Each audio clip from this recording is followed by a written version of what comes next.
5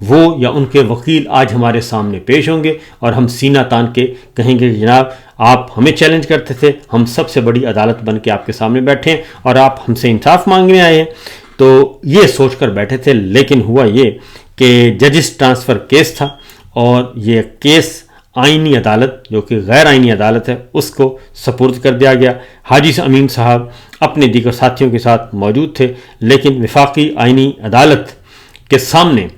کوئی بھی پیش نہیں ہوا، نہ ہی آنریبل ججز جن میں جسٹس محسن اختر کیانی صاحب تھے، جسٹس بابر ستار صاحب، جسٹس طارق محمود جہانگیری، جسٹس اعجاز اسحاق صاحب، جسٹس سمن رفت صاحبہ نے شرکت نہیں کی اور وہ ان کے سامنے پیش نہیں ہوئے اور نہ ہی ان کے وکیل آئے. تو لہٰذا انہوں نے کیا بائیکاٹ اور دھڑلے سے کیا، اور جب بائیکاٹ کیا تو پھر وفاقی آئینی عدالت نے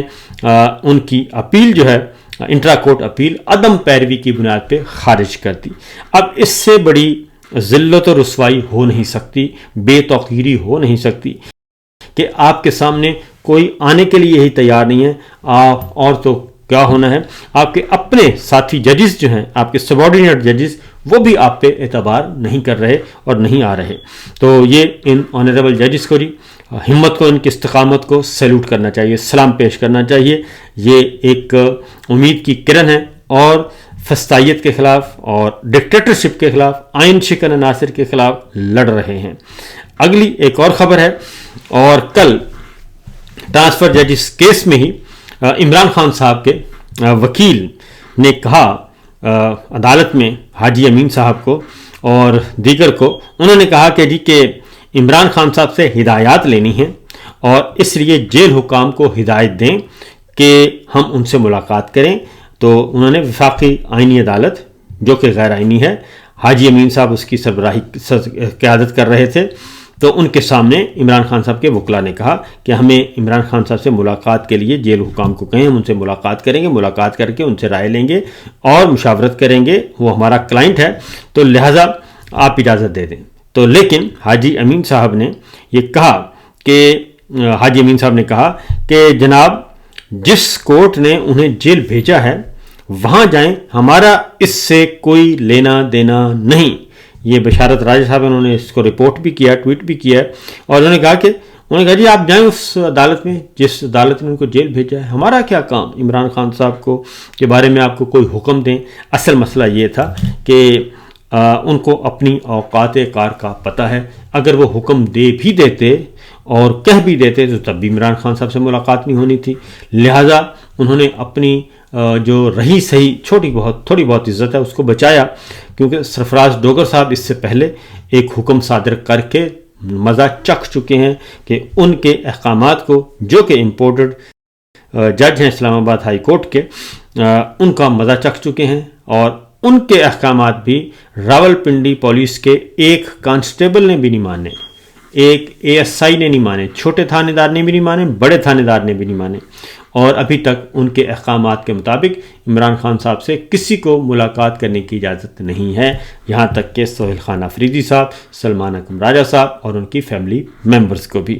تو اب جناب آج پھر ملاقات کا دن ہے، لہذا حاجی امین صاحب نے کہا جی چوہا لنڈھورا ہی بھلا، اور ہمیں خود آرڈر نہیں کرنا چاہیے کیونکہ آرڈر ماننا نہیں ہے، اس لیے اپنی عزت بچائیں اور پتلی گلی سے نکل جائیں. لہٰذا کل حاجی امین صاحب پتلی گلی سے نکل دیے. اور اس کے بعد آج منگل کا دن ہے، عمران خان صاحب سے ملاقاتوں کا دن ہے. 2 طرح کی ملاقاتیں ہونی ہیں، ایک عمران خان صاحب سے وکلا کی ملاقات کا دن ہے اور دوسرا فیملی ممبرز کا. بشرا بی بی سے بھی فیملی ممبرز کی ملاقات کا دن ہے، اور جیل حکام کو 6 وکلا کے نام دے دیے گئے ہیں، اور اس میں بیرسٹر گوہر ہیں، سلمان اکرم راجہ صاحب ہیں، نعیم حیدر پنجوتا ہیں، محمد فیصل ملک ہیں، عمران پاشا، عابد حفیظ ورق. یہ ملاقات کے لیے آج آئیں گے، اور حسب معمول ان کو ملاقات کی اجازت نہیں دی جائے گی عمران خان صاحب کو، کیونکہ ابھی تک field marshal general Asim Munir صاحب کا نوٹیفیکیشن ہے وہ نہیں ہوا، اور وہ notification chief of defence forces کا، وہ نوٹیفیکیشن دوبارہ بری فوج کی قیادت سنبھالنے کا، وہ نوٹیفیکیشن جس میں وہ تمام مسلح افواج کے سربراہ کہلائیں گے اور اپنے نئے نکورے دفتر میں بیٹھنے کی تیاری کریں گے. اس لیے ان سے ملاقات کی اجازت نہیں ہوگی کیونکہ ابھی تک نوٹیفیکیشن نہیں ہوا. تو اسی طریقے سے آج عمران خان صاحب سے ان کی فیملی ممبرز کی ملاقات کا بھی دن ہے. علیمہ خان صاحبہ، ڈاکٹر عظمیٰ صاحبہ اور نورین نیازی صاحبہ تینوں بہنیں آئیں گی، باقی عزیز و اقارب بھی آئیں گے. لاسٹ ہیئرنگ پہ بہت ہی فسطائیت برپا کی گئی تھی اور انتہائی وکٹمائز کیا گیا تھا، تشدد کیا تھا خواتین پہ، گھسیٹا گیا تھا، بالوں سے پکڑ کے دوپٹے نوچے گئے تھے اور ان میں نورین نیازی صاحبہ شامل تھیں جن کے ساتھ یہ سارا ظلم کیا گیا، ساری زیادتی کی گئی اور ڈرایا جائے، دھمکایا جائے. پھر ان کو گرفتار کیا گیا، گرفتار کر کے پھر موٹر وے پر ان کو چھوڑا گیا اور اسی طریقے سے پانی چھوڑا جاتا ہے، گالیاں دی جاتی ہیں اور یہ سب کچھ کیا جاتا ہے. 100% چانسز ہے کہ ان کو ملاقات کرنے کی اجازت نہیں دی جائے گی. اس کے ساتھ ساتھ گلگت بلتستان اسمبلی نے اپنی مدت پوری کر لی ہے اور اس طریقے سے اب وہاں پہ